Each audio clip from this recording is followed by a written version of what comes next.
Hello everyone and welcome to my Bold and the Beautiful 24.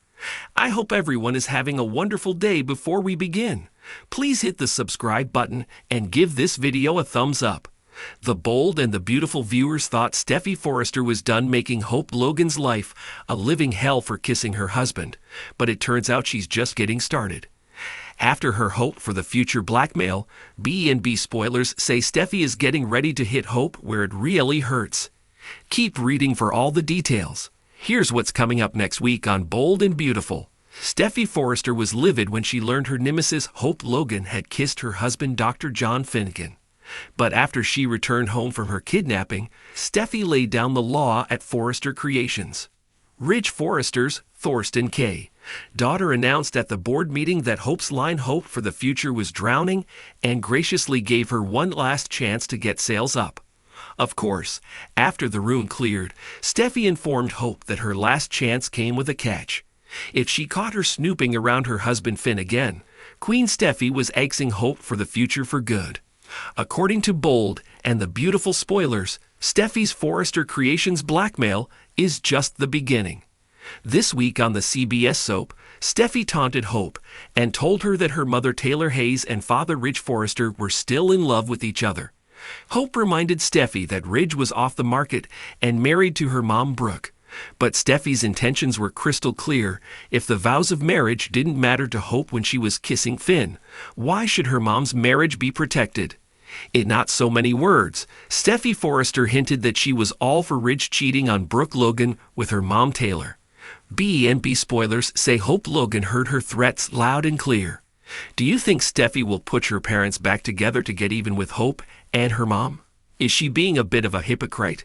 Is it unfair that Brooke is being punished for her daughter's crimes? In the world of the Bold and the Beautiful, justice is a slippery slope, and few characters understand this better than Steffy Forrester.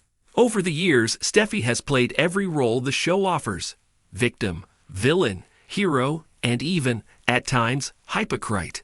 So it's only fitting that when justice comes for Steffy, it comes in a way that leaves her not only questioning her actions, but also wrestling with the bitter taste of hypocrisy.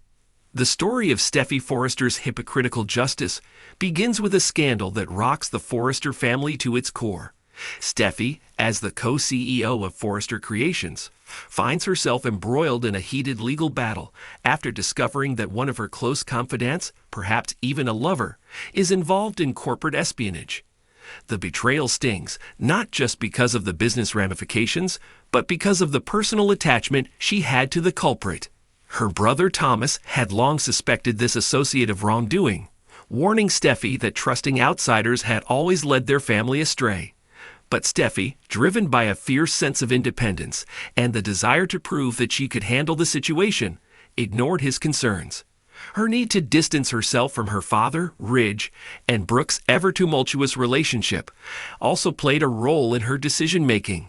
Eventually, the truth unravels before her eyes in a most public and humiliating way. In a tense boardroom meeting, Steffy learns that her associate had been siphoning Forrester Creations' designs to rival company, Spencer Publications, owned by none other than Bill Spencer. Bill, who once had a torrid affair with Steffy, stood to benefit from her downfall.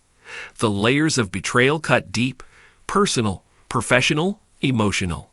But Steffy isn't one to roll over and let defeat have the final word. She takes matters into her own hands, launching a lawsuit against Spencer Publications and seeking the arrest of her former associate. The ensuing court case captivates the attention of the media, and every dirty detail of Steffy's personal and professional life is dragged into the public sphere. It's during this court case that the idea of hypocritical justice rears its ugly head. In the eyes of the public, Steffy is the victim, but her family knows better. Steffy has a history of moral ambiguity. Many of the same tactics she now condemns, manipulation, betrayal, underhanded dealings, are the same ones she once employed to secure her own power. Her brother Thomas is the first to confront her. "You talk about justice," Thomas says, cornering Steffy in her office at Forrester Creations. "But how is this any different from what you did to Liam or to Hope? You act like you're above it all now, but we all know how you've gotten what you wanted in the past." Steffy bristles at the accusation. "This is different. she insists. "I'm protecting our family, our company. Everything I've done has been for the greater good." But Thomas doesn't let her off so easily. For the greater good. Is that what you told yourself when you were sleeping with Bill behind Liam's back? Or when you sabotaged Hope's line to get ahead? You've always justified your actions, but that doesn't make them right. Steffy is furious. "This isn't about me. This is about what they did to our family." Thomas shakes his head, a mixture of frustration and pity in his eyes. "You don't get it, do you? You've always been so quick to point fingers, but you never take responsibility for your own choices. That's the real problem, Steffy. You can't see that you've become just as bad as the people you claim to be fighting." His words haunt her as the trial continues. In the courtroom, Steffy presents herself as the wronged party, the one whose trust was betrayed. She spins a narrative of victimhood that resonates with the jury, painting herself as a woman who was taken advantage of by someone she thought she could trust. But behind the scenes, Steffy is grappling with her own conscience. Every time she looks in the mirror, she sees flashes of her past, moments when she, too, was the one manipulating, scheming, doing whatever it took to get what she wanted. There was the time she seduced Liam while he was still with Hope, justifying it as an act of love. There were the countless times she lied to get ahead at Forrester Creations, telling herself that it was for the sake of the company, for the sake of her family. And now, as she stands in judgment of someone else, Steffy can't shake the feeling that she's no better. The justice she seeks feels tainted, not because it isn't deserved, but because it forces her to confront her own sins. As the trial draws to a close, Steffy wins. The jury rules in her favor, her former associate is sentenced to prison, and Spencer Publications is forced to pay substantial damages to Forrester Creations. On the surface, it's a victory. Steffy should be celebrating, but there's no joy in the win. After the trial, Steffy retreats to her Malibu home, seeking solace in the waves that crash against the shore. But the peace she's searching for eludes her. The words of her brother echo in her mind. "You've become just as bad as the people you claim to be fighting." It's then that Steffy realizes the true nature of justice. It's never as clear-cut as we want it to be. The lines between right and wrong blur when personal emotions get involved. Steffy had fought for justice, but in the process, she had been forced to confront her own hypocrisy. The realization stings, and for the first time in a long time, Steffy feels vulnerable. She knows that the victory in court won't erase her past. It won't make her a better person or wash away the mistakes she's made.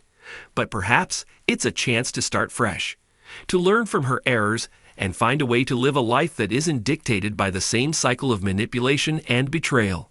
Steffy sits on the edge of her balcony, staring out at the horizon, contemplating her next move.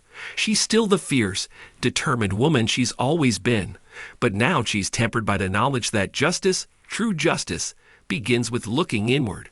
And maybe, just maybe, this moment of reckoning will be the catalyst for Steffy's transformation, not just as a CEO or a Forrester, but as a person who is finally ready to own her mistakes and seek redemption.